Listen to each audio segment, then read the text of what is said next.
Bonsoir à tous, nous sommes de retour du coup pour le live de la JPO. Du coup, nous allons faire du coup une interview du coup de quel ACF? D'assez physique. AC Physique. Est-ce que vous voulez du coup décrire du coup quel est le but de votre ACF? Oui, d'accord. Donc, AC Physique, c'est donc une ACF donc, qui traite de physique. Plus particulièrement, à AC Physique, au début de l'année, on se réunit tous ensemble pour décider de différents sujets de recherche qu'on pourrait faire en sciences. Donc, il y avait les années d'avant des études sur les glaçons. Il y a cette année des études sur l'égouttement enfin le fractionnement d'un jet en goutte, sur l'électricité des plantes aussi, sur des Mhm. choses assez innovantes, sur l'échauffement des élastiques, etc. Donc on fait une liste de de tous ces différents sujets et on en choisit quelques-uns que l'on approfondit au cours de l'année.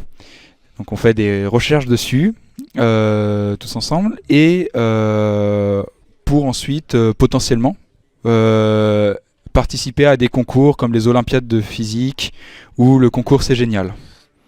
C'est intéressant, intéressant. Est-ce que du coup votre but du coup ce serait du coup de gagner ce genre de concours du coup? Oui, l'idée alors ces concours-là donc pour approfondir donc sont sur volontariat. C'est les groupes qui décident au début de l'année ou si oui ou non ils veulent participer à ça, s'ils veulent aussi consacrer le temps nécessaire.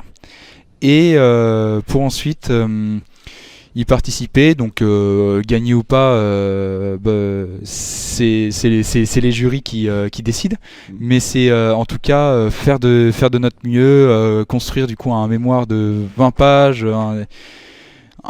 faire un entretien avec un jury pendant 20 minutes, en tout cas construire différentes choses comme ça en lien avec nos recherches. C'est un travail complémentaire et qui assez souvent, on en est assez fier, nous récompense. C'est intéressant, intéressant. Est-ce que du coup ce mémoire de 20 pages du coup vous l'avez commencé du coup? Oui, alors ce mémoire-là, donc on le fait dans le cadre des Olympiades de physique. Ah. Aux qualifications régionales, donc qui se réalisent en début décembre, il faut avoir fait, à l'avance mi-novembre, en quelque sorte, un mémoire d'une vingtaine de pages. Donc avoir déjà fait Mhm. beaucoup de Ah oui, recherches. c'est Ouais, énorme. il y a déjà beaucoup de recherches à faire. C'est pour ça que je dis qu'il faut le temps nécessaire. On travaille beaucoup de mercredi après-midi pour ça. Et donc faire un mémoire d'une vingtaine de pages et du coup préparer l'entretien pour décembre. Et puis si on a la chance d'être qualifié au régional, euh, refaire la même chose en améliorant certains points pour les qualifications nationales qui elles se passent. Alors cette année elles se passaient à Paris, l'année prochaine se passeront à Lyon, voilà. Et est-ce qu'il y a des prix à ces qualifications régionales? Alors pour les Olympiades de physique, il y a des prix, oui, aux qualifications nationales, du coup à la finale. On peut avoir un premier prix, un deuxième prix, un troisième prix, qui sont différentes catégories. Voilà. On peut aussi avoir pour le concours C'est Génial, où là le principe est plutôt de réaliser une vidéo de 5 minutes sur notre projet. À obtenir aussi certains prix et potentiellement aller à des concours, C'est Génial et plutôt national, à des concours internationaux si le projet en vaut la peine. Je vois, je vois. Euh, Quelles sont vos motivations du coup pour cet ACF? Les motivations qu'on a tous en AC physique terminale comme AC physique première, c'est c'est surtout premièrement notre intérêt pour les sciences physiques et c'est cette matière-là.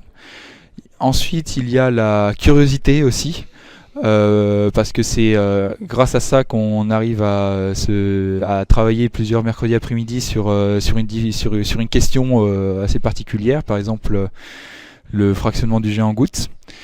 Et puis aussi, il y aurait aussi le fait de pouvoir travailler sur un mémoire, sur un oral, de s'intéresser aussi au monde de la recherche parce que nous avons eu la chance cette année de travailler avec l'Institut P', qui est pas très loin d'ici, qui est relié à l'Université de Poitiers. Finalement, il y a aussi, je dirais, il y a aussi une certaine ambiance qui s'installe dans l'ACF en travaillant, en collaborant comme ça, Hmm. qui est aussi, enfin, qui aide aussi à nos recherches. Je vois, je vois. Est-ce que du coup ça Hmm. m'intéressait du coup à répondre des questions plus personnelles du coup? Oui, pourquoi pas, oui. Je vois. Du coup, première question. Du coup, en quoi pour vous le LP2I est différent des autres lycées? Alors, le LP2I, j'aime beaucoup ce lycée-là. Il me semble assez différent des autres lycées parce que dedans, du coup, on peut, les élèves peuvent réellement faire des projets ensemble avec les ACF, avec les associations comme la MDL, le CVL, etc. Ce qui, dans les autres lycées, est un peu plus compliqué, Ouais, non, pas en tout cas. potentiellement. Oui, voilà, exactement. Et il y a aussi une ambiance, une certaine atmosphère qui est Ouais. liée au LP2I, beaucoup. Plus fraternel. Oui, plus fraternel, plus solidaire aussi quelquefois. Beaucoup de LP1 ici aiment parler de l'esprit LP1, le fameux. Euh, voilà, on peut rencontrer des gens assez librement, parler de tout. Il y a aussi toute une sensibilisation à certains sujets qui est fait au LP2I. Une discussion avec les professeurs. Il y a beaucoup de professeurs avec qui on aime bien discuter, rigoler en dehors des cours, etc. Même pendant les cours, hein, pourquoi pas. Euh, toujours en travaillant sur le programme, hein, bien sûr. Oui. Il y a et aussi oui du coup tous ces projets, cette ambiance-là, c'est ce qui fait vraiment pour moi l'ambiance LPIenne. Je vois. Si du coup vous souhaiteriez aller à un lieu dans la P2I précisément, ce serait lequel? Et pourquoi vous choisirez ce lieu? Personnellement, alors il y a beaucoup de lieux qui sont assez intéressants, la FCL, le CRD, la cafétéria qui vient de rouvrir, qui sont des lieux que j'affectionne beaucoup. Euh, Personnellement, c'est un choix peut-être un peu plus personnel. J'aime beaucoup un endroit qui est juste en face du bureau du proviseur.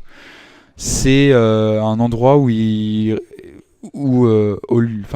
est aussi symétrique de la cafétéria. Ah, je crois savoir aussi. C'est pas l'endroit avec les plantes et le banc. Voilà, c'est ça. Je connais. Où en fait voilà, pour resituer, il y a quelques arbres, des plantes, une table avec quelques chaises qui restent là. C'est pas un endroit qui est beaucoup fréquenté par le LP2I, mais où on peut être vraiment tranquille à cet endroit-là, discuter, etc., être un peu dépaysé. C'est un très bel endroit en tout cas. Moi, souvent j'y vais aussi et moi, souvent c'est très tranquille, il y a pas beaucoup de gens. Oui, c'est assez calme, oui. Puis il y a la machine à café qui est pas loin. C'est vrai que Oh, c'est- la machine à café, alors ça, pour être honnête, c'est une bonne discussion. Personnellement, je suis plutôt pour la cafétéria, plutôt que la machine à café. Mais ça, c'est autre chose. Vous voulez peut-être argumenter? Oh, c'est que, alors pour resituer, donc la cafétéria vient juste d'ouvrir il y a quelques jours. Il y a mon ami Corentin, Thibaut, Lothaire qui ont beaucoup participé à ça.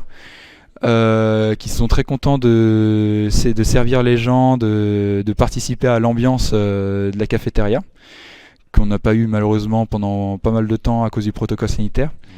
Ouais. Et au même moment, il y a eu, Les 3 machines à café qui sont qui- arrivées. oui, voilà, des machines à café qui sont arrivées de mémoire sur demande des professeurs. Donc dans l'Arc et aussi à d'autres endroits du lycée. Et il y a du coup une petite dispute entre la cafétéria et la machine à café. Personnellement, je préfère quand même prendre des boissons à la cafétéria où il y a aussi une ambiance, où il y a des gens, etc., plutôt qu'à une machine à café où les revenus sont plutôt, reviennent à des entreprises et moins au lycée. Aussi. Voilà. Surtout que genre la machine à café fait que des boissons chaudes, alors que la MDL fait plus la Du coup, la cafétéria fait plus des boissons froides, des boissons chaudes aussi, a plus d'offres aussi qui Oui, sont meilleures aussi. oui, il y a eu aussi beaucoup de choses. Il y a eu, enfin, du coup, la cafétéria s'est adaptée un peu et proposait déjà avant d'autres choses, mais le propose encore plus, du coup, entre guillemets, pour faire concurrence. Mais voilà, oui aussi, du coup, cette cafétéria donc, est utilisée par la MDL. Enfin, c'est la MDL qui s'en occupe. Et voir des lycéens s'occuper de tout ça, je préfère ça à une machine qui vient d'une C'est plus entreprise humain. privée. C'est ça. Est-ce que du coup vous souhaitez présenter des événements qui sont forts pour vous dans le lycée? Par exemple des fêtes, des carnavals, des fêtes internationales? Alors, ben, fête internationale, ça me fait penser tout de suite à la semaine internationale qu'on vient de passer cette semaine. Mm. C'était une assez grande chance d'avoir les délégations pour une fois depuis que je suis au lycée, des délégations roumaines, suédoises, danoises, etc. Malheureusement, il y a certaines délégations qui vont venir plus tard, mais ce sera toujours avec la même joie qu'on les accueillera. Exactement.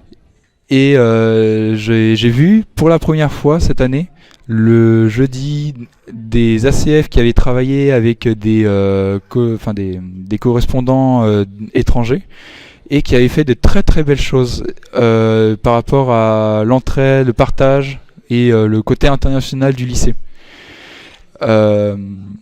Voilà, j'ai beaucoup aimé ça.